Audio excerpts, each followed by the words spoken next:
제가 집에 주차할 때 저희 집에 지하 주차장에다가 주차를 하거든요. 근데 이번 주말에는 집 가까운 지상에 자리가 비어가지고 재수 좋네 하고 지상에다가 주차를 했어요. 아침에 딱 나왔는데 눈이 소복이 쌓여가지고 그 앞유리창에 한 5cm 내지 10cm가 쌓여있더라고요. 두 가지 생각이 들 수 있어요. 첫째, 에휴, 모처럼 놨더만 재수 나쁘게 눈이 쌓였네 할 수 있고, 두 번째, 와, 눈 쌓였네, 되게 보기 좋네, 이렇게 아름답다니 할 수 있어요. 1번일까요? 2번일까요? 예, 맞아요. 저는 2번이었어요. 금년 겨울에 눈이 적어서 눈을 보고 싶었거든요. 별로 그렇게 눈을 보고 싶은 마음이 없었는데 금년 이상하게 눈이 보고 싶더라고요. 뭐 눈길에, 눈 올 때 눈길에 눈 맞을 사람 만날지 모르겠지만, 그래서 이런 생각도 했어요. 동해안에 눈이 온다면 KTX 타고 쫙 갔다가 눈만 보고 쫙 와야지 할 만큼 눈이 그리웠는데 싹 쌓이는 거예요. 근데 저희 집이 일산이라서 오는 길이 농지가 많아요. 자유로를 않고 농길로 오기 때문에 그 들판이 천천히 쌓이는데 그렇게 마음이 좋더라고요. 1번을 생각하시든 2번을 생각하든 상관없이 하나님의 놀라운 큰 복이 여러분에게 소복이 쌓이기를 축원합니다. 그 시인이시고 또 목사님이시고 작곡가인 알프레드 힐트만 목사님이 쓴 시가 있어요. 나의 구원자이신 하나님께 감사하라. 모든 것을 주시는 이에게 감사하라. 영혼과 마음에 평안으로 감싸주시는 것을 감사하라. 기도에 응답하신 하나님께 감사하라. 기도에 응답하지 않으신 하나님께 감사하라. 고통에도 감사하고 즐거움에도 감사하라. 절망 중에 위로하심을 주시니 감사하라. 하늘의 평화를 내려주심에 감사하라 하는 시예요. 이것은 우리가 예수님에 대한 믿음이 있을 때만 가능할 거예요.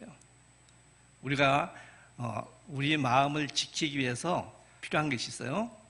말씀, 그리고 기도, 한 가지 더, 찬양. 찬양은 예배일 수 있어요. 우리가 이 말씀과 기도 그리고 찬양, 이와 같이 주님 중심인 삶, 믿음을 지킬 수 있는 삶을 살려고 힘쓰는 게 필요해요. 여러분에게 차로 다닐 때든지 집에 있을 때 극동방송을 들으라고 권하고 싶어요. 10,000원짜리 라디오만 사시면 24시간 할 수 있어요. 저희 집은 라디오가 한 3대돼요. 뭐 거실, 제 서재, 안방 그래가지고 어디 가든지 틀기만 하면 극동방송이 수돗물보다 훨씬 더 콱콱 쏟아지는데 그렇게 좋을 수가 있어요. 근데 여러분에게 한 가지 더 오늘 추천한다면 찬양을 이렇게 하시면 어떨까 생각해요.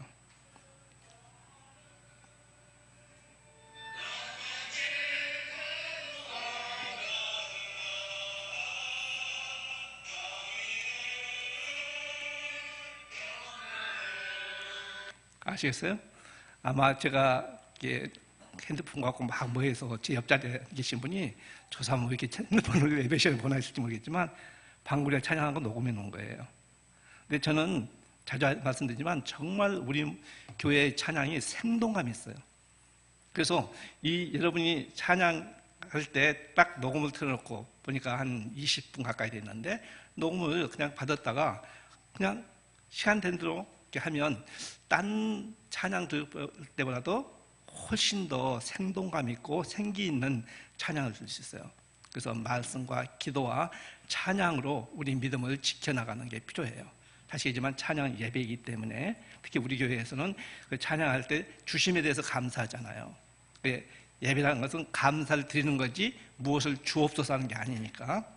그래서 이와 같이 우리의 모든 일에, 그것이 좋은 일이든 나쁜 일이든지 상관없이 모든 일에 감사가 넘치면, 나쁜 일로 말입니다. 기독답이 아니라고 생각할 때도 그게 기독답이거든요. 그럴 때도 감사 넘치면 하늘의 엄청난 복을 누릴 수 있어요. 그런데 요즘에 우리 생활이 어떻습니까? 이게 감사가 넘칩니까? 아니면 불안이 넘칩니까? 성령이 충만합니까? 불안이 충만합니까? 아마 대부분의 불안한 마음이 많을 거예요. 저도 계속 알 수 없는 불안감이 있어요. 막 이렇게 현미경적으로 봐도 딱이 잡힌 게 없는데 마음의 불안감이 계속 이렇게 유지될 때가 있거든요. 아마 그것은 사회 분위기일 수 있어요. 요즘에 뉴스만 딱 켜면 뭐 예를 들어서 옛날에 9시 뉴스 땡 하면 뭐 나오듯이 요즘은 9시 뉴스고 10시 뉴스 뉴스만 딱 땡 하고 켜면 코 나와요. 땡코. 땡 하면 코로나19가 나와가지고 이게 너무 지나치게 나오지 않아요?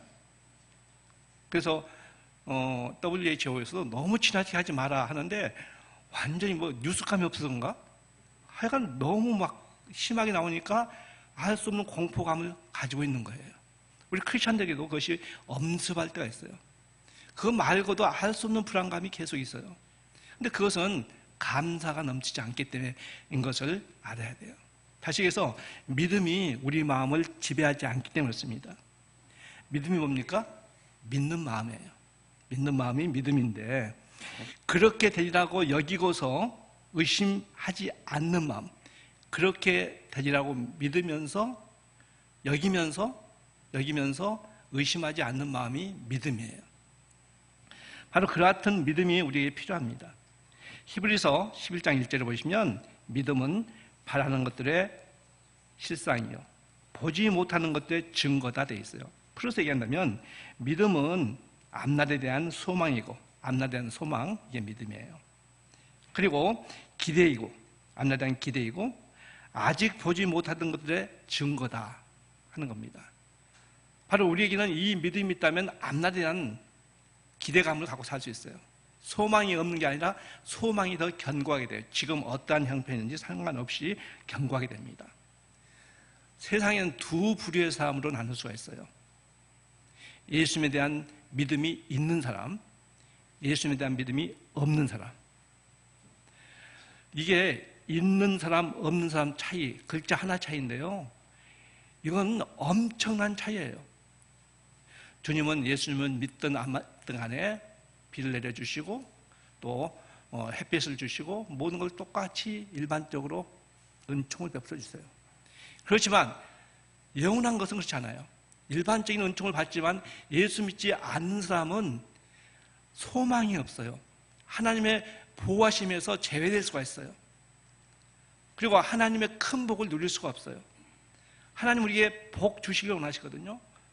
우리에게 주님께서는 평안하기를 원해요. 재앙을 원치 않으세요. 주님의 뜻은 우리에게 평안을 주시는 것이고 소망을 주시는 것이지 재앙을 주신 게 아니에요. 그걸 철저히 믿는 게 필요합니다. 저는 이 아침에 이렇게 말씀을 함께 나누는 것을 설교라고 하지 않아요.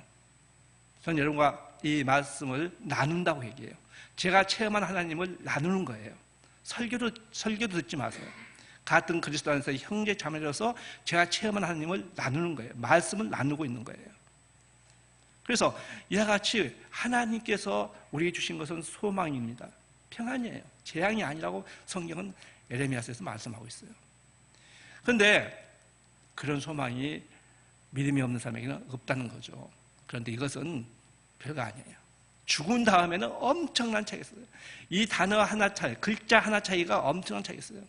믿는 사람에게는 영원한 생명이 있어요. 믿으시죠? 믿지 않는 사람에게는 영원한 형벌이 있어요. 다시 얘기해서 믿는 사람은 천국에 가요.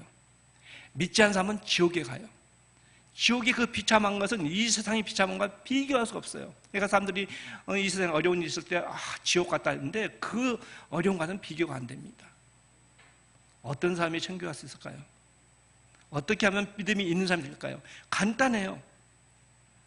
내가 천국에 갈 수 있게 노력하는 모든 노력을 주님께서 다 이미 이루셨기 때문에 우리가 죄 때문에 못 가는데 그 죄를 다 용서해 주셨기 때문에 예수님을 지금 이 시간이라도 나의 구세주와 주님으로 믿기만 하면 주님께서 우리를 하나님의 자녀로 삼아주시고 그 복을 주시는 거예요. 힘든 게 아니에요.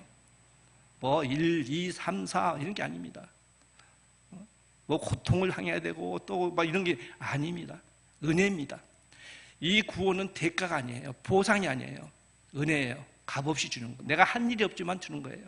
그 예수님을 지금 내 마음 가운데 예수님 제 마음 가운데 예수님을 구세주와 구원자와 그리고 주님으로 모십니다. 감사합니다. 하면 영접하는 자, 곧 그 이름을 믿는 자들에게는 뭐가 되는? 하나님의 자녀가 된 특권을 주셨다고 요한복음 1장 12절에 말씀하시기 때문에 하나님의 자녀가 됩니다. 저는 23살 때 그렇게 받아들였어요. 우리 집안이 다 망해가지고 가족이 다 풍지박산이 돼가지고 각각 살고 있을 때 뭐 각각 이렇게 고향에 가고 대학을 다니다 중퇴할 때인데 친구들과 노는 거 옛날에 우리 집 잘 살았거든요. 그때는 나하고 이렇게 잘 놀던 애들이 관세하더라고요. 그래서 이거 안 되겠다. 다시 시작해야지 해서 목포에서 배 타고 4시간 배 타고 가고 거기서 걸어서 그땐 그 섬에 차가 없었으니까 걸어서 2시간 가는 바닷가에 가가지고 있다가 바로 제가 있는 집 바로 옆에 아주 초라한 초가집 예배당이 있었어요. 근데 거기에 온 전도사님이 서울 샀는데 나도 서울 사서 불쌍하지만 그 사람 더 불쌍하게 생각되더라고요. 근데 그렇게 되다 보니까 친구가 됐어요. 그러다 보니까 교회 한 번쯤 나가줘야겠더라고요. 나갔는데 말도 아닌 설교를 그러니까 지금 전에 설교에 말도 아닌 걸 하더라고요. 그래가지고 이건 아니야. 그렇게 했는데 이게 또 체면상 한 번 갔는데 안 가면 참 실망할 것 같아서 저 마음이 약한 게 장점이에요. 그래서 얼마나 있겠냐, 있는 동안 나가주자. 근데 그때 중학교 2학년 학생이 저한테 복음을 전해줘서 그냥 그 전에 약간 사건이 있었어요. 내가 참 비겁하다. 믿지 않을 때인데도 교회 몇 번 나갔다고 어려우니까 예수님, 하나님 살아계신다면 날 도와주세요. 해가지고 그 도움을 받았어요. 그 오면서 배 타고 들어오면서 얼마나 제가 비겁하게 비열했는지 제가 무조건 믿겠습니다 약속했어요. 그 2일 도와주면 무조건 믿겠었는데 그때 참된 복음을 받아서 제가 하나님의 자녀가 돼서 정말 가방밖에 없던 제 인생이 여기까지 온 거예요. 하나님이 복을 주셨습니다. 우리 모두에게 그런 복이 있으면 믿으시기 바랍니다. 그 하나님을 믿는 게 필요해요.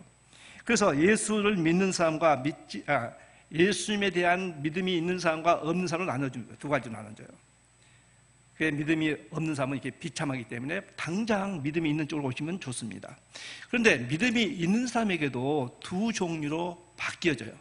하나는 믿음이 적은 자, 예수님에 대한 믿음이 적은 자. 그래서 하나는 예수님에 대한 믿음이 큰 자. 이게 둘로 나뉘어져요.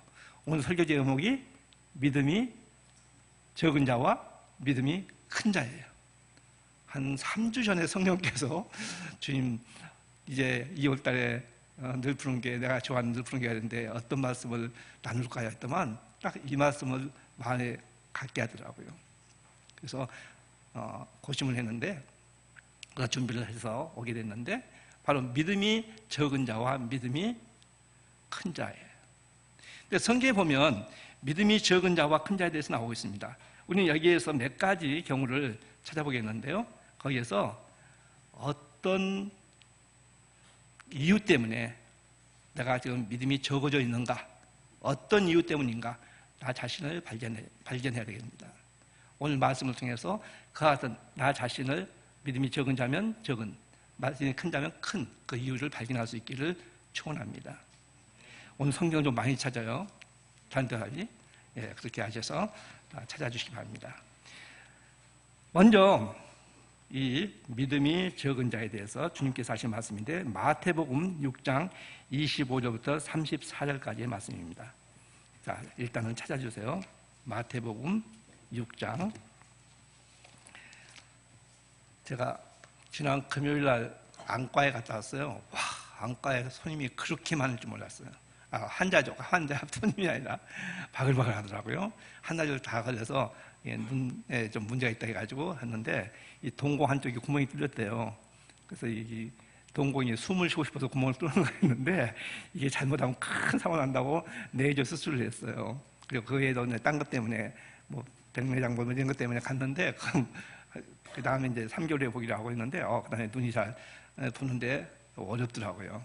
그래서 일부 예배 때 성경 공부 좀 헤맸더만 늘픈 게 너무 멋진 게 우리 형제를 너무 갑자기 목사님이 이 프린트를 갖고 왔어요. 내가 일부터 인용한 성경 구절 이렇게 큼직큼직하게 써가지고 갖고 온 거예요. 오늘 설교에 은혜가 됐다면 이 프린트를 뽑아준 형제인가 자매인가 모르겠지만 그분에게 똑같은 하나님의 복이 있습니다. 믿으십니까? 네. 근데 여러분 성경을 찾아주세요. 네, 마태복음 6장 25절입니다. 그러므로 내가 너희에게 이르노니, 와, 보기 좋네요. 정말 좋네요. 아까 더듬더듬했는데, 그러므로 내가 너희에게 이르노니 목숨을 위해서 무엇을 먹을까, 무엇을 마실까, 몸을 위해서 무엇을 입을까, 이게 의식주 문제가 나오죠. 그것을 뭐 하라고요? 염려하지 말라. 목숨이 음식보다 중하지 아니하며 몸이 의복보다 중하지 아니하냐. 공중의 새들을 보라. 심지도 않고 거두지도 않고 창고에 모아들이지도 아니하되 너희 하늘 아버지께서, 우리 하나님은 우리의 하늘 아버지입니다. 우리 영혼의 아버지세요. 얼마나 친근하게 느끼겠습니까? 그런 얘기를 하더라고요. 성장 과정에서 아버지가 엄격하면 하나님은 엄격하게 생각한대요. 성장 과정에서 육신의 부모님들이 따스하게 친절했으면 그렇게 느낀대요. 어떻든 간에 우리는 따스하고 친절한, 정말 목숨까지 우리를 줘서 우리를 사랑하신 그분으로 느낀 게 필요합니다. 그분이 우리 하늘 아버지시고 영혼의 아버지세요. 그 너희의 하늘 아버지께서 기르시나니 너희는 이것들보다 귀하지 아니하냐. 너희 중에 누가 염려함으로 그 키를 한 자라도 더할 수 있겠느냐. 동의하시죠? 염려한다고 해서 이게 해결돼요? 안 되지 않습니까? 또 너희가 어찌 의복을 위해서 염려하느냐. 들의 백합화가 어떻게 자라는가 생각해보라. 수고도 아니하고 길쌈도 아니하느니라. 그러나 내가 너희에게 말하노니 솔로몬의 모든 영광으로도 입은 것이 이 꽃 하나만 갖지 못하였느니라. 솔로몬 하면 얼만큼 영광의 사람입니까? 그런데 못하다는 거예요. 오늘 있다가 내일 아궁이에 던지우는 들풀도 하나님이 이렇게 입히시거든 하물며 너희 일까 보냐. 그러면서 다 같이 믿음이 작은 자들아 하고 주님께서 말씀하십니다. 그러므로 염려하여 이르기를 무엇을 먹을까, 무엇을 마실까, 무엇을 입을까 하지 말라 그랬어요. 염려하지 말랍니다. 바로 이 말씀에서 우리가 알 것은 어떤 것 때문에 우리 믿음이 약한 자가 됐는가, 약하게 됐는가. 그것은 염려 때문에 된 것을 볼 수 있습니다. 염려 때문에 우리의 믿음이 약해졌어요. 요즘에 어떤 염려가 있다면 아마 말씀도 그냥 달갑지 않고 기도도 하고 싶지 않고 찬양도 시끄럽게 느껴지고 그럴 수가 있을 거예요. 염려하지 말아요. 염려 때문에 우리의 믿음이 약해질 수 있습니다. 그럼 어떻게 해야 될까요? 여기 본문에 계속 나옵니다. 6장 32절부터 보시면 답이 나와 있어요. 32절. 이는 다 이방인들이 구하는 것이라. 너희 하늘 아버지께서 이 모든 것이 너에게 있어야 할 줄을 뭐라고 그랬죠? 아시느니라. 여러분, 의식주 문제에 두려움이 있을 수 있어요. 특히 노후 대책에 대해서 두려움이 있을 수 있어요. 그렇지만 이 말씀을 믿읍시다. 하늘 아버지께서, 우리 영혼의 아버지께서 이 모든 것이 필요한 것을 아십니다. 철저하게 믿으시면 주님께서 길을 열어주십니다. 소망이 없을 수 있어요. 그렇지만 주님이 길을 열어주신다는 걸 믿으시면 됩니다. 그러면서 그런즉 너희는 먼저 그의 나라와 그의 의를 구하라. 그리하면 다 같이 이 모든 것을 너희에게 더하시리라. 이 모든 것 하나도 빠짐없이 일어난 거죠. 그러므로 내일 일을 위해서 염려하지 말라. 내일 일은 내일이 염려할 것이요. 내일은 내일이 염려할 것이요. 내일은 내일이 염려한대요. 내일이. 그리고 한날의 괴로움은 그날로 족하니라. 사실 우리가 내일에 대한 보장이 없습니다. 우리 삶 가운데. 그렇죠? 그러니까 그날 그렇게 주님께 간절히 해서 내일도 복된 삶이 되기를 기도하는 것이 우리의 아름다운 자세가 될 겁니다. 그런가 하면 성경에 빌립보서 4장 6절 말씀입니다. 아무것도 염려하지 말고 다만 모든 일에 기도와 간구로 너희 구할 것을 감사함으로 하나님께 아뢰라 그랬습니다. 너희 구할 것을 감사함으로 하나님께 아뢰라. 그리하면 모든 지각에 뛰어나신 하나님의 평강이 그리스도 예수 안에서 너희 마음과 생각을 지키시리라. 얼마나 감사한 말씀이에요. 많은 걸 가지신 분도 마음에 평안이 없으면 행복하지 않아요.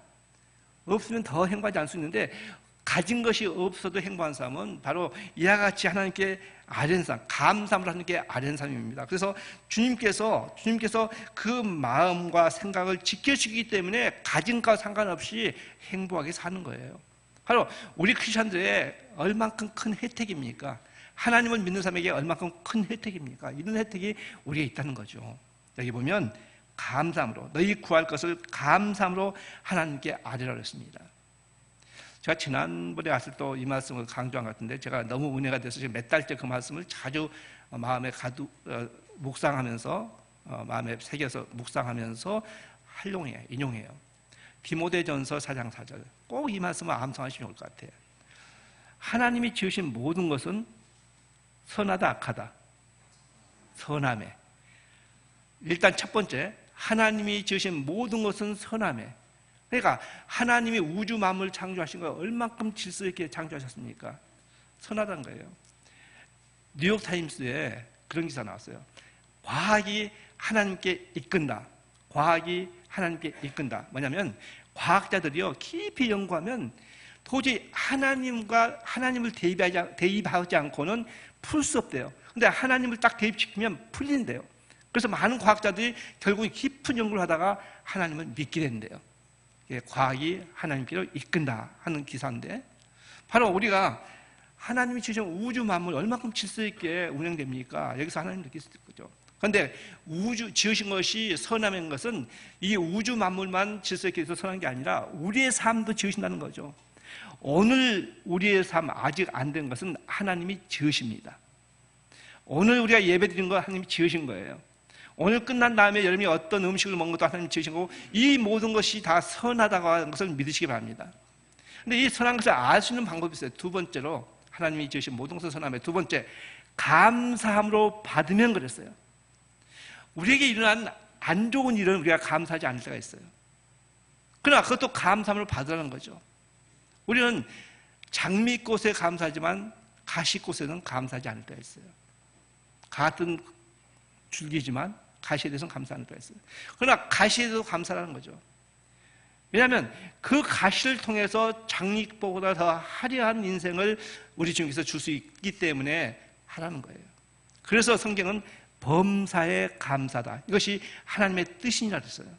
그냥 쓸데없이 그냥 무개념으로 강요해서 감사하는 게 아니에요. 아무 보상 없이 하는 게 아니에요. 네가 그것을 감사하면 그 이상을 받는다는 거죠. 그래서 모든 것, 여러분이 지금 지긋지긋한 것도 감사함으로 받는 겁니다. 의지적으로요. 느낌으로는, 필로는 감사할 수가 없어요. 도저히 감사 없어요. 어떤 사람은 야, 저 지경에서 어떻게 감사해? 하고 비난할 수도 있어요. 그래도 우리는 개인적으로 감사함으로 받으라는 거예요. 이를 악물고도 의지적으로 감사해야 돼요. 어떤 복음주의 경건주의에 속한 사람들은 이렇게 의지적으로 감사하는 것에 대해서 육신적인 크리스천이라고 얘기해요. 근데 아니에요. 육신적인 크리스천이 아니에요. 시편에 보면 내 영혼아 주님을 찬양하라 하면서 자기 영혼에게 지시하는 걸 볼 수 있어요. 명령하는 걸 볼 수 있어요. 그게 의지예요. 내가 의지를 가지고 주님을 찬양하라는 겁니다. 그렇기 때문에 여러분이 정말 실망스러워서 성경 보고 싶지 않을 때, 찬송 보고 기도하고 싶지 않을 때, 찬송 보고 싶지 않을 때 의지적으로 말씀 가까이 하시고 의지적으로 기도하시고 의지적으로 찬양하라는 거죠. 제 경험상 1분만 지나면 그 말씀이 내게 다가와서 말씀을 더 읽고 싶어 하게 되고, 기도가 더 하게 되고, 그리고 찬양을 더 하게 돼요. 둔하시면 한 2분 정도 하시고, 아니면 3분까지만 해보세요. 그게 돼요. 그러니까 그렇게 내가 의지적으로 할 때 성령께서 역사하는 거죠.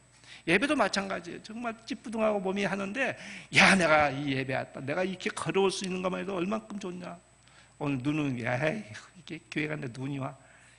한 분도 소원해서 주님, 방금 딱 오니까 목사님 그러시더라고요. 내 차를 보고, 여기 눈 별로 안 왔는데 거기 눈이 많이 왔군요. 정말 많이 와서. 여기 별로 안 왔더라고요. 일부 끄다 보니까 눈이 펑펑 오더라고요. 기분이 되게 좋았어요. 제가 차에 잠깐 있다 왔는데 눈이 그냥 펑펑 오는데 차 속에 있으니까 너무 좋았어. 근데 또 자매님, 집사님이 저한테 차 마시겠어. 난 목사님한테 커피를 마셔갖고, 괜찮은데 생강차인데 안 마시겠어요? 그래서 아까 커피 마시니까 생강차 주세요 하니까 그거 가지고 차에서 있는데 그 순간 또 행복하더라고요. 밖에 눈은 펑펑 나리지, 따끈한 생강차 있지. 집사님 고맙습니다. 처음에 그걸 안 받는다 또 한 바를 씹으시더라고요.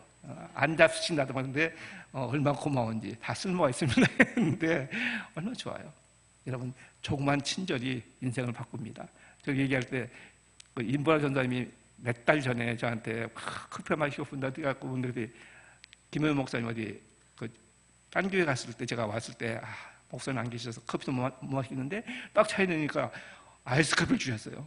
그래서 너무 좋아가지고 오늘의 설교가 잘 됐다, 말씀 나눔이 잘 됐다면 그것은 인부라 전도사님 덕덕하게 해가지고 제가 공개적으로 그 복을 나누어 갖자고 그랬어요. 그런데 주님은 100대 100을 주시지 그 100에서 50대 50을 안 준다고 믿어요.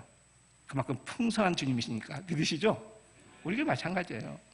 그래서 친절 베풀고 의지적으로 하라는 거죠. 그래서 여기에 감사함으로 받으면 우리가 버릴 것이 없다. 그 다음에 이제 감사함을 받아. 그러면 그 다음 세 번째, 버릴 것이 없느니라.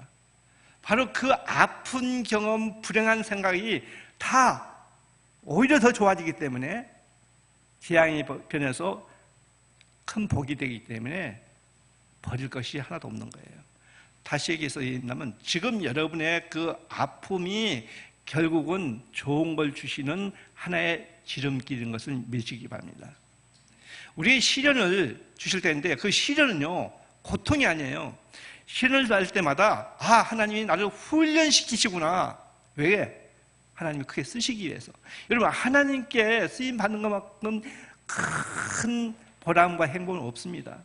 세상에서 그렇게 잘 되신 분도 하나님께 쓰임 받는 것에 감격해요. 우리 주변에 그런 사람이 얼마큼 많습니까? 간증 들어보세요. 감격해요. 나 같은 사람을 우리가 볼 때 다 부러워할 수 있는 사람인데 나 같은 것을 하나님 쓰셨어요 하면서 감격해요. 대통령도 그렇고 정치인도 그렇고 경제인도 그렇고 연예인도 그렇고 다 그래요. 그러니까 버릴 것이 없는 거예요. 지금 아픔, 슬픔, 고통 그 모든 것을요 감사함을 받읍시다. 버릴 것이 하나도 없어요. 믿으시죠? 제가 얘기를 할 때마다 자주 여러분이 목동 가까이 사니까 목동 열병합 발전소를 얘기해요. 그 열병합 발전소로 인해 가지고 목동 근방에 모든 것들이 따수문 쓰고 스팀 받고 얼마나 좋습니까? 근데 그 재료가 뭐예요? 온갖 쓰레기지 않습니까? 다 버릴 수 있는 쓰레기예요. 근데 그것이 그 열병합 발전소를 통해서 다 에너지가 되잖아요. 하나님 주신 모든 것이 선하기 때문에 감사함으로 받으면 그 쓰레기 같은 것도 감사함으로 받으면 그것이 에너지화 된다는 것을 믿으십니까? 다 쓸모가 있는 거예요. 혹시 여러분 아까운데 나는 별로 쓸모없는 인간이야 한다면 아니에요. 다 쓸모가 있어요. 아직 때가 안 는 거예요. 그래서 우리가 이와 같이 염려에 대한 것 때문에 믿음이 약할 수가 있다는 것을 이 말씀에서 볼 수 있습니다. 두 번째는 마태복음 8장입니다. 23절부터 26절까지의 말씀인데요. 찾아주세요. 일단 마태복음 8장 23절부터 26절. 배에 오르심에 제자들이 따랐더니 바다에 큰 노을이 일어나서 배가 물결에 덮이게 되었으되 예수께서는 주무시는지라. 그 제자들이 나와 깨우며 이르되 주여 구원하소서 우리가 죽겠나이다. 지금 주님이 함께 함에도 불구하고 위감이 있어서 죽겠나이다 하는 거죠. 예수께서 이르시되 어찌하여 무서웠냐. 다 같이 믿음이 적은 자들아. 예수께서 어찌 무서워하느냐. 믿음이 적은 자들아 하시고 곧 일어나서 바람과 바다를 꾸짖으니 아주 잔잔하게 되거늘 하고 말씀하셨어요. 아주 잔잔하게 되거늘. 우리가 무서워함으로 인해서 무서움 때문에 두려움 때문에 근심 걱정 때문에 우리는 하나님께 온전한 믿음을 갖지 못한 것이 있습니다. 두려움 때문에 무서움 때문에. 혹시 여러분 가운데 요즘 어떤 무서운 일이 있지 않으세요? 심지어 코로나 바이러스가 아예 오면 어떨까 하는 두려움도 있을 수 있죠. 있을 수 있어요. 우리 인간이기 때문에. 여러분 우리는 신이 아니에요. 인간이기 때문에 가능합니다. 연약할 수 있어요. 그런데 거기에 빠져들지 말라는 거죠. 더 깊이 빠지지 말고 그럴 때 하나님 지키신다. 여러분 성경에 보면 내가 독을 먹어도 하나님 지키시면 독이 안 된다고 그랬어요. 맞습니까? 그래서 독을 잡수지 마시기 바랍니다. 근데 좋은 약은 독이 약이 되지 않습니까? 그러니까 그렇게 주님이 지켜주시기 때문에 오히려 나에게 더 좋은 기회를 줄 수 있는 거예요. 이런 것 때문에 건강을 관리하겠다 생각하고 여러 가지로 우리가 조치를 하기 때문에 될 수 있죠. 그래서 여기에 이와 같이 주님께서 말씀하시면서 두려워하지 말라고 그래요. 두려워하지 말라. 그래서 이사야서 40장 10절 말씀을 너무 잘 아시죠? 두려워하지 마라. 내가 너와 함께함이라. 놀라지 말라. 나는 너의 하나님이 됨이라. 내가 너를 굳세게 하리라. 참으로 너를 도와주리라. 참으로 나의 의로운 오른손으로 너를 붙들리라. 이 오른손의 힘을 상징하거든요. 그걸 붙는다는 거예요. 다 같이 저를 따라해 주세요. 참으로 너를 도와주리라. 전지전능하신 하나님께서, 우주 만물 지신 하나님께서, 능력의 하나님께서 나를, 이게 너희가 아니에요, 나를 개인적으로 도와준다고, 함께 하신다고 약속하십니다. 그렇기 때문에 우리가 굳세게 살 필요가 있습니다. 그런가 하면 세 번째는 믿음이 작은 자에 대해서 얘기하셨는데, 세 번째는 마태복음 14장 25절부터 32절 말씀입니다. 예, 마태복음 14장 25절부터 32절 말씀을 제가 읽겠습니다. 밤 사경에 예수께서 바다 위로 걸어서 제자들에게 오시니 제자들이 그가 바다 위로 걸어오심을 보고 놀라서 유령이라 하며 무서워하여 소리 지르거늘 예수께서 즉시 이르시되 안심하라, 나니 두려워하지 말라. 베드로가 대답하여 이르되 주여, 만일 주님이시거든 나를 명하사 물 위로 오라 하소서 하니 오라 하시니 베드로가 배에서 내려서 물 위로 걸어서 예수께로 가되 바람을 보고 무서워 빠져가는지라 소리질러 이르되 주여, 나를 구원하소서. 예수께서 즉시 손을 내밀며 그를 붙드시며 이르시되 다 같이 믿음이 작은 자여 왜 의심하였느냐 하시고 배에 함께 오름에 바람이 그치느니라. 여러분 상황을 읽었을 때 아실 거예요. 여러분 성경 읽을 때 이렇게 상황을 그려가면서 읽으면 참 좋아요. 베드로 보세요. 주님을 바라보니까 주님이 쳐볼 때 자기도 주님이 도와주시면 물 위에 걸을 것 같은 믿음이 있었어요. 그래서 주님, 저도 물 위에 걷게 해주세요. 그래서 물 위에 걸었어요. 얼마큼 놀라운 믿음입니까?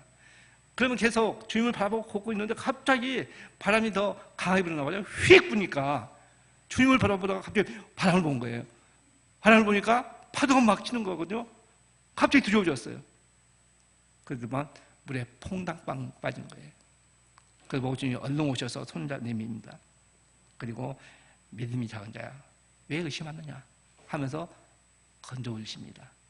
여러분 이게 약간 그 억양의 뉘앙스를 좀 보세요. 믿음이 작은 자야 왜 의심했느냐 이겁니까? 아이고, 믿음이 작은 자야 왜 의심하니? 1번일까요? 2번일까요? 네, 2번이라고 철저히 믿으세요. 야단친 게 아니에요. 그 믿음이 약한 걸 주님은 알고 계시고 의심을 많이 하는 인간인 걸 알기 때문에 위로의 말씀이에요.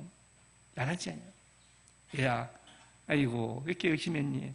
그게 걸어왔으면 끝까지 걸어오지. 우리 중에 우리뿐이 아니라 저라도 좋게 믿음을 시작했다가 의심으로 끝날 때가 많이 있습니다. 막 두려워서 어떨 때가 많아요. 그런데 그럴 때 우리 주님은 야단치는 게 아니에요. 그래, 너는 원래 그래. 그렇게 약한 거야. 그래서 내가 너를 구원했어. 왜 의심했니? 우리의 믿음이 이렇게 작은 자가 된 것은 의심 때문입니다. 의심하기 때문에 그럴 수 있는 거예요. 야고보서 1장 6절과 7절 말씀 보면 오직 믿음으로 구하고 조금 더 의심하지 마라. 의심하지 말라는 거죠.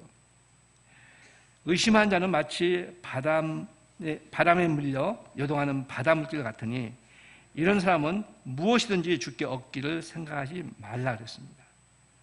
무엇이든지 얻기를 생각하지 말라. 오직 주님께서 한다는 그 전폭적인 믿음, 의심하지 않는 것. 이 믿음과 의심 사이는 뭐냐면 사이가 갈라졌다는 뜻입니다. 사이가 갈라졌다. 철저하게 주님을 향한 믿음이 있을 때 의심이 없어요. 그러나 주님을 철저하게 믿지 않을 때 의심이 들어오는 겁니다. 사탄은 하나님과 우리 사이에 틈만 있으면 파고들려고 그래요. 파고들려고. 그리고 여러분이 영적인 일을 하려고 할 때 사탄은 우리에게 교묘하게 여러 가지를 어렵게 합니다. 이 말씀을 준비할 때 여러분 주일날 목사님이 이렇게 설교한다는 말씀 나눌 때 집중해 들으세요. 그 목사님이 그 말씀을 준비하기 위해서 숱하게 사탄과 싸우고 밤새 싸우고 나온 거예요. 저 시기가 특별한 시기예요. 여기 보면 각종 저는 이런 거 좋아해가지고 각종 혈압도 재주고 못도 재주고 근데 여기에 특히 잠자는 것이 몇 시간이고 좋은 잠 나쁜 잠이 나와요. 어젯밤에 잠자는 시간 나왔는데 딱 보니까 좋은 잠이 1시간 32분 잤어요. 그 잠자는 시간에 1시간 32분이 좋은 잠 자는 거고 나머지 시간은 그냥 잔둥반둥한 거죠. 그걸 딱 보고 저는 그래서 어젯밤에 되게 긴장을 많이 했구나. 그게 깊은 잠을 못 잤구나. 그렇게 만들어진 말씀이에요.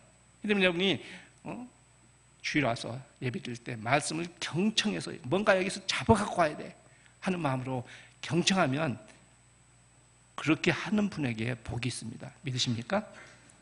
네. 다음 네 번째는요, 마태복음 16장 7절로 10절 말씀이에요.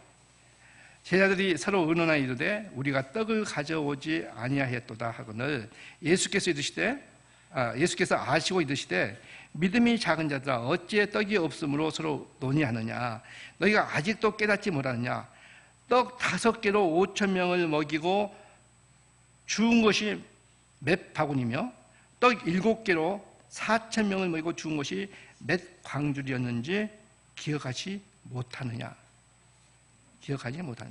뭘까요? 하나님의 은혜를 잊어버릴 때, 하나님께서 이미 베풀어 주신 은혜를 잊어버릴 때 우리는 믿음이 약해지고 믿음이 엄자되는 겁니다. 바로 얼마 전에 주님께서 이 놀라운 이적을 베푸셨어요. 그런데 그들은 그 많은 사람을 보고 이것을 어떻게 하나 하는 그런 어리석은 마음을 갖고 있는 겁니다.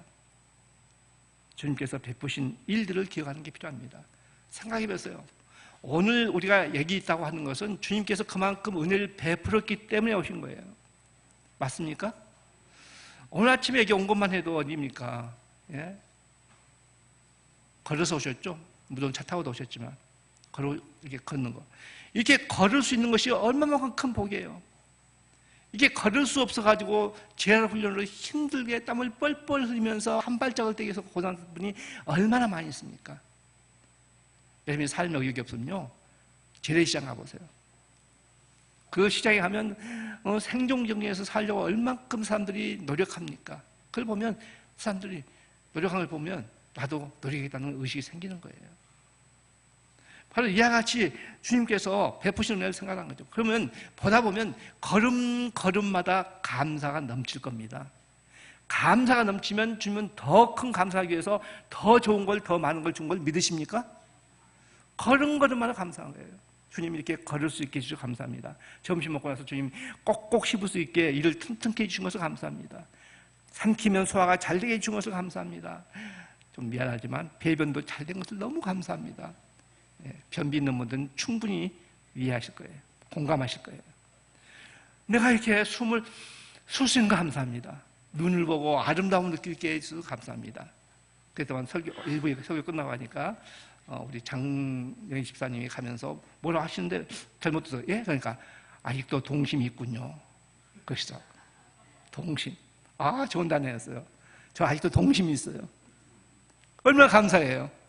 성경에 어린아이 같지 않으면 안 된다고 그랬잖아요. 여러분, 주님 앞에서 어린아이 같이 기뻐하는 거예요. 기뻐하는 겁니다. 그러면 우리 삶이 더 기뻐진 거예요. 그래서 이와 같이 믿음이 적은 자, 내가 믿음이 적어지는 방법이 나왔습니다. 두려워한다든지 의심한다든지 아니면은 우리가 여러 가지로 무서워한다든지 근심 걱정 때문에 아니면 주님이 베푸신 은혜를 잊어버린다든지 그러면 믿음이 적어져요. 믿음이 없어져요. 우리가 그렇다면 어떻게 해야 될까요? 이제 두 번째로 믿음에 대해서 예수님에 대해서 믿음이 큰 자에 대한 얘기입니다. 믿음이 되게 큰 자. 자, 어떤 사람에 대해서 주님은 믿음이 큰 자라고 얘기했을까요? 먼저 가나안 여인을 보겠습니다. 마태복음 15장 21절로 28절 말씀이에요. 오늘의 본문 말씀이죠. 마태복음 15장 21절. 예수께서 거기서 나가사 두로와 시돈 지방으로 들어가시니 가나안 여자 하나가 그 지경에서 나와서 소리질러 이르되 주 다윗의 자손이여. 여러분, 이 여인이 예수님을 부르는 것을 보세요. 주 다윗의 자손이여, 나를 불쌍히 여기셔서 내 딸이 흉악하게 귀신 들려나이다. 남들은 미쳤다고 그러죠. 근데 귀신 들려 있어요. 이걸 공개할 수 없는 건데 이 사람은 공개합니다. 예수는 한 말씀도 대답하지 아니하시니 제자들이 와서 청하여 말하되 그 여자가 우리 뒤에서 소리를 지르오니 귀찮습니다. 소리를 지르니 그를 보내셔서 그냥 그의 요청을 들어서 그냥 빨리 고쳐주고 보내세요 하는 얘기예요. 예수께서 대답하여 이르시되 나는 이스라엘 집에 잃어버린 양 외에는 다른 데로 보내심을 받지 아니하노라 하시니 여자가 와서 그 말 듣고 예수께 절하여 이르되 또 보세요. 주여 저를 도우소서. 대답하여 이르시되 자녀의 떡을 취하여 개들에게 던짐이 마땅하지 아니하니라. 주님께서는 이스라엘 백성에 대해서는 양이라고 그러셨어요. 근데 이 여인에 대해서는 이방인이지만 개라고 그랬어요. 그 당시에 유대인들은 이방인에 대해서 유대인이 아니면 다 개같이 취급했어요. 개같이. 그렇게 모욕적인 얘기, 정말 견디기 힘든 얘기를 하고 있습니다. 되게 그럴 경우는 기분 나빠서 갈 수가 있죠. 근데 27절 여자가 이르되 또 주여 올소이다. 많은 개들도 제 주인의 상에서 떨어지는 부스러기를 먹나이다. 이에 예수께서 대답하되 이르시되 여자여 다 같이 너의 믿음이 크도다. 내 소원대로 되리라 하시니 그때부터 그의 딸이 어떻게 됐다고요? 나으니라. 그 말씀을 하자마자 나았어요. 얼마큼 놀랐습니까?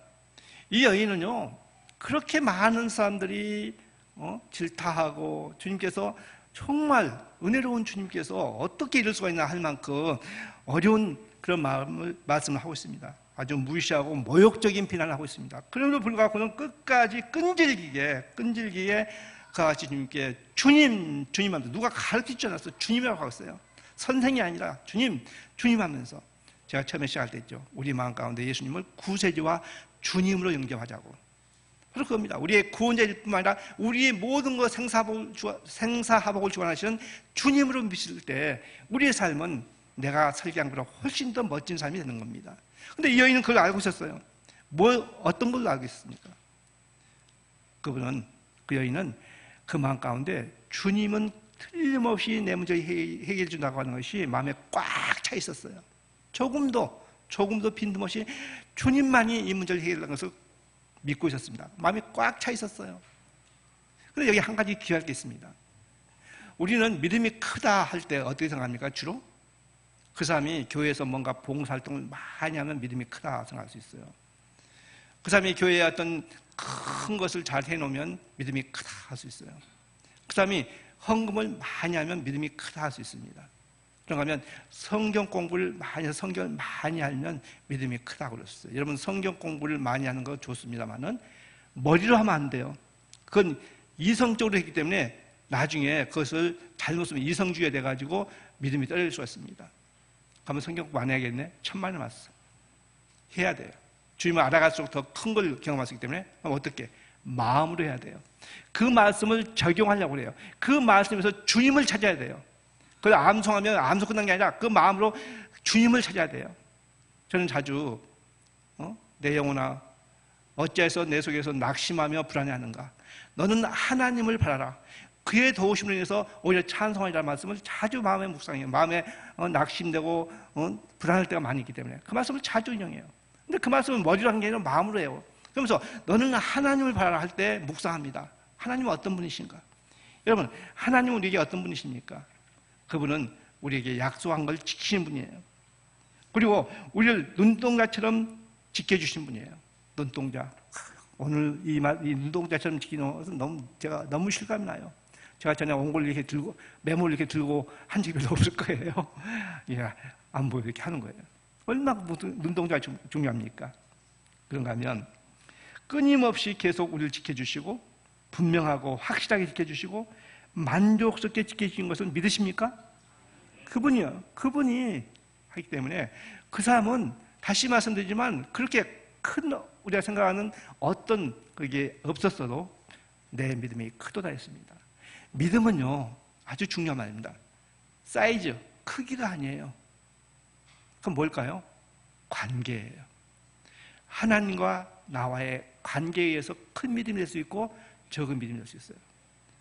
바로 하나님을 철저하게 100% 신뢰하면 그 사람은 그 누구? 바로 오늘 주님을 영접했다 할지라도 그 사람은 큰 믿음을 갖고 있는 겁니다. 그렇지만 그렇지 않고 내가 마음의 주님을 전폭적으로 신뢰하지 않고 있다면 그건 믿음이 적은 자 될 수 있습니다. 주님에 대해서 알고 있어요. 전지전능해서 알고 있을 뿐이지 그걸 하려고 못해요. 시편 23편을 아무리 줄줄 외워도 거기에 주인공이신 목자에 대해서 분명한 믿음이 없으면 우리는 줄줄줄 외우는 것에 불과하지 그것이 우리의 삶을 변화시키지 못한 거예요. 바로 말씀 한마디라도 그 말씀의 주인공 되시는 예수님에 대해서 우리가 깨닫게 되면 그게 토시라 할지라도 그것은 우리의 인생을 바꿉니다. 제가 참 감사한 것은 주님께서 금식한 다음에 그 사탄이 유혹할 때 사람이 떡으로 살 것이 아니오 라고 하신 게 아니라 사람이 떡으로만 살 것이 아니오. 그러니까 바로 떡도 필요한 것을 말씀하셨어요. 그러니까 금식하고 또 떡도 먹고 하는 것을 필요하다고 얘기했었어요. 이 토시 하나 때문에 우리의 마음이 바뀔 수 있어요. 주님은 그렇게 우리에게 말씀을 하시면서 우리에게 피할 길을 주십니다. 오늘 기도하신 우리 집사님께서 감당할 시험만 주시고 시험 당할 쯤에 또한 피할 길도 없습니다. 내가 감당할 수 있으니까 지금 그 어려움을 주신 거예요. 다시 말씀드리면 어려움은 그 시련이 아니에요. 훈련입니다. 앞으로 더 크게 쓰기 위해서 하나님이 주시는 훈련입니다. 믿으십니까? 그러면 이 훈련을 잘게 받으세요. 뭐 그런 말 있죠. 훈련에서 빡세게 훈련을 받으면 좋은 군사가 된다. 맞아요. 우리가 훈련이 힘들면 그만큼 좋은 군사로 쓰기 위해서입니다. 근데 순종하고 있으면 힘들지 않게 또 주님께서 인도하시는 거예요. 바로 이와 같이 이 여인 때문에 이 여인처럼 그렇게 비난을 받았지만 주님만이 이것을 할 수 있다는 그 마음에 꽉 찬 믿음, 1%도 비전은 꽉 찬 믿음으로 사는 것이 우리가 승리할 수 있습니다. 사실 이것은 겸손입니다. 우리가 주님 앞에 겸손할 때 가능한 거예요. 그런가 하면 두 번째는 마태복음 8장 5절부터 10절의 백부장의 믿음입니다. 5절, 예수께서 가버나움에 들어가시니 한 백부장이 나와 간과하여 이르시되 주여 내 하인이 중풍병으로 집에 누워서 몹시 괴로워하나이다. 이르시되 내가 가서 고쳐주리라. 여러분 보세요. 가서 고쳐주리라 했어요. 그런데 참 놀라운 건 이 백부장이요, 꼭 사회적인 지위가 높은 사람이거든요. 자기 하인이 중풍으로 죽게 됐을 때 예수님을 찾아왔어요. 그러니까 이 하인이 얼마만큼 그 집에 충성이고 그 주인에게 충성인가를 알 수 있죠. 그런데 그 주인도 놀라워요. 왜냐하면 그 당시 이 사람의 하인은 하나의 소모품이었어요. 하나의 도구였어요. 인격으로 생각지 않았어요. 그런데 이 하인을 인격으로 봤다는 거죠. 여러분, 이 세상에서 아무리 감투를 쓰고 높다 할지라도 모든 사람을 인격적으로 대해야 됩니다. 그것이 겸손한 삶이에요. 그 진실로 믿는 겸손한 삶입니다. 그래서 내가 그렇게 얘기했을 때 주님은 내가 가서 고쳐주라. 좀 특이해요. 그냥 말씀하는데 내가 가서 고쳐주라 그랬어요. 백부장이 대답하여 이르되 주여 내 집에 들어오심을 나는 감당하지 못하겠사오니 다 같이 다만 말씀으로만 하옵소서. 예, 만자가 중요하죠. 다만 말씀으로만 하옵소서. 다 같이 그러면 내 한이 낫겠사옵나이다. 이 믿음이 얼마큼 좋아요. 말씀만 해도 됩니다. 그 말입니다. 나도 남의 수하에 있는 사람이요 내 아래에도 군사가 있으니 이더러 가라 하면 가고 저더러 오라 하면 오고 내 종더러 이것을 하라 하면 하나이다. 예수께서 들으시고 놀랍게 여겨 따르는 자들에게 이르시되 내가 진실로 너에게 이르노니 이스라엘 중에 아무에게도 이만한 다 같이 믿음을 보지 못하였느니라. 이 말씀 하나 추가한다면 이스라엘 중에 아무에게도 이만한 큰 믿음을 보지 못했느니라 하는 칭찬입니다. 바로 말씀만 하옵소서. 그러면 그게 됩니다. 이 사람에게도 마음 꽉 차게 주님이 말씀만 하면 된다고 하는 믿음이 있었기 때문에 주님은 이 사람에게서 큰 믿음을 한 거예요. 그 놀라운 것은 지금도 마찬가지예요. 우리에게 주님이 말씀만 하면 그게 이루어집니다. 믿으십니까? 그러면 지금 어떻게 말씀하십니까? 환청으로 들어서가 아니에요. 눈에 이렇게 환사가 나타나서가 아니에요. 우리는 말씀 플러스 알파를 요구할 때 있습니다. 특이한 경험을 요구할 수가 있어요. 아닙니다. 말씀. 다시 해서 지금은 주님께서 성경을 통해서 말씀한 거예요. 성경을 통해서 성령님이 역사하셔서 말씀을 깨닫게 해주십니다. 우리 마음 가운데 그 말씀을 깨닫게 해주시는 거예요. 그러니까 같은 말씀에도 때때로 새롭게 깨달으시지 않습니까? 바로 그 말씀만 있으면 우리는 지금 어려운 일을 이겨나갈 수 있고 놀라운 역사를 볼 수가 있습니다. 말씀만 하옵소서. 여러분이 어려운 일이 있을 때 기도하십시오 하면서 주님 말씀해 주세요. 어떻게 할까요? 하는 겁니다. 말씀만 하옵소서. 이 사람도 바로 참 겸손한 사람이었습니다. 그런가 하면 요한복음 4장 46절에 보시면 53절까지 제가 이거 찾지 않겠습니다. 어떤 왕의 신하가, 그러니까 되게 사회적으로 높은 사람이죠. 자기 딸이 죽게 됐어요. 그래서 그 사람 마음 가운데로 예수님께서만 거칠 수 있다고 생각해서 예수님을 찾아왔습니다. 그래서 예수님, 제 딸이 죽게 됐어요. 저희 집에 좀 같이 가서 저희 집에 같이 가서 좀 고쳐주세요 그랬어요. 그런데 그 상황에서 이런 말씀하셨어요. 48절에 보시면 너희는 표적과 기사를 보지 못하면 도무지 믿지 아니하니라고 한번 주님께서 일침을 놨어요. 너희는 표적과 기사를 보지 않으면 도무지 믿지 않는다. 이게 그 당시 시대적 상황이었어요. 근데 요즘에도 그런 사람이 있거든요. 표적과 기사를 요구하는 게 있어요. 주님 뭐 어떻게 하는데 아닙니다. 그래서 이 사람이 왕의 신하가 주님 우리 집에 와서 좀 고쳐주세요. 그러니까 아니다. 내 딸이 나았다. 가라. 그래요.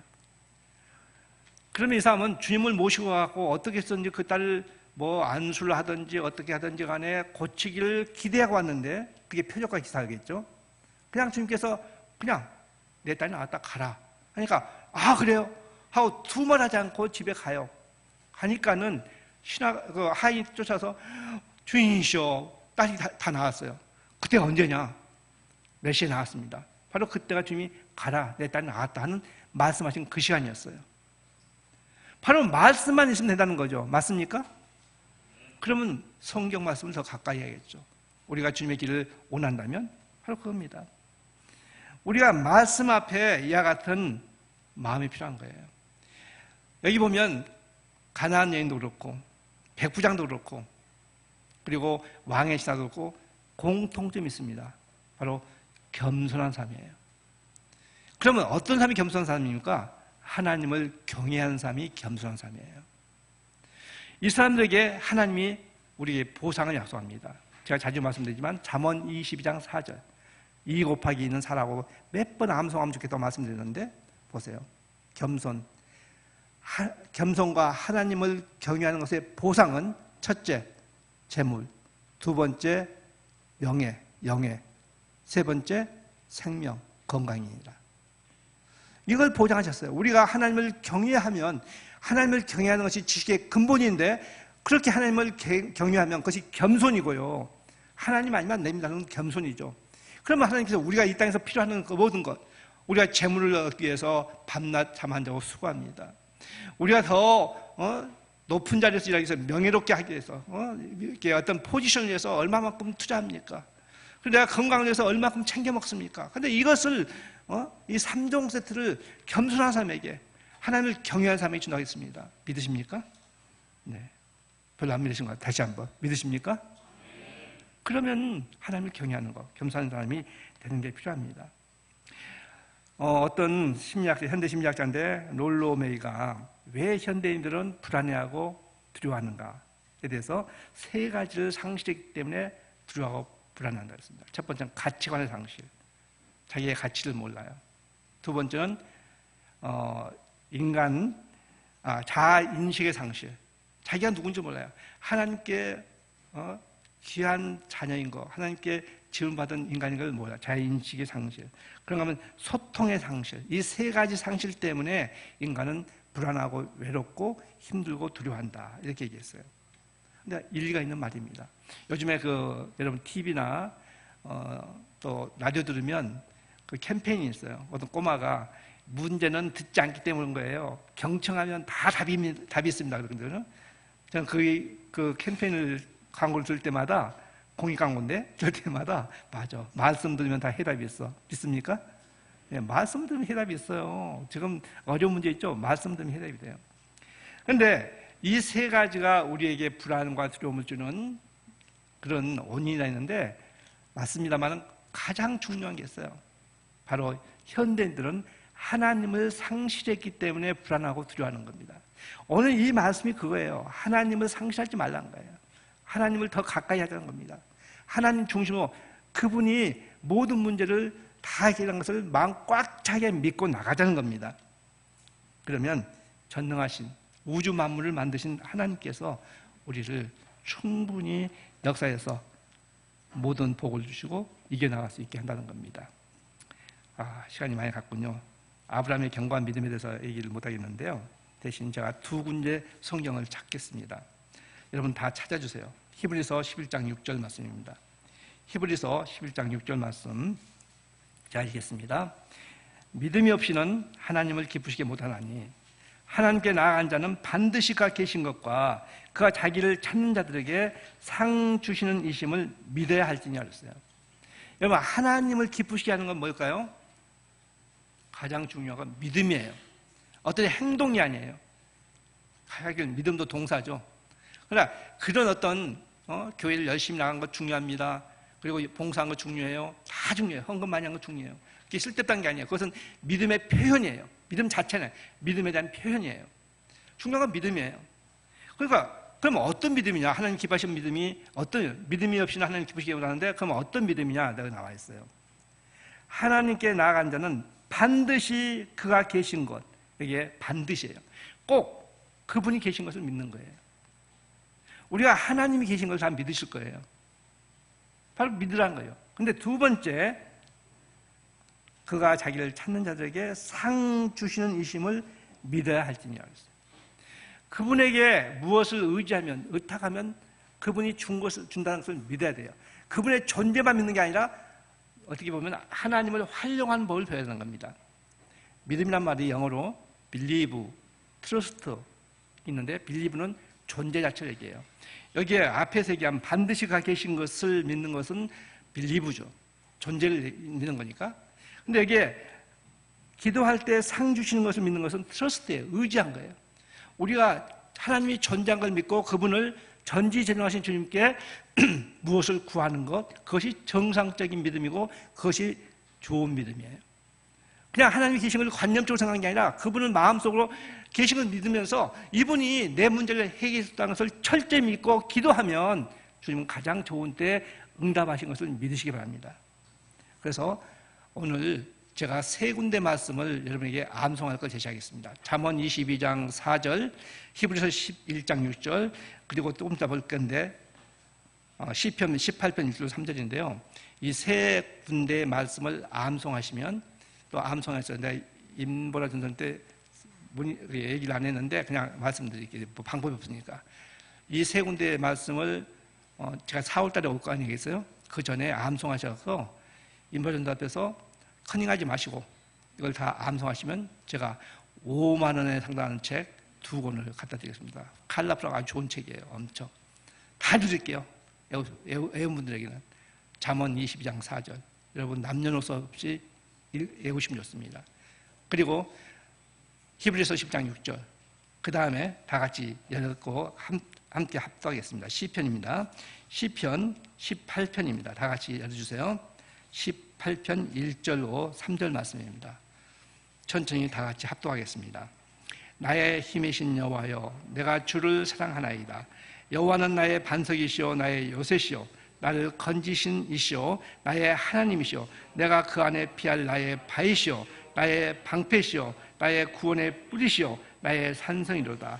내가 찬송받으실 여호와께 아뢰리니 내 원수적에서 구원을 얻으리로다.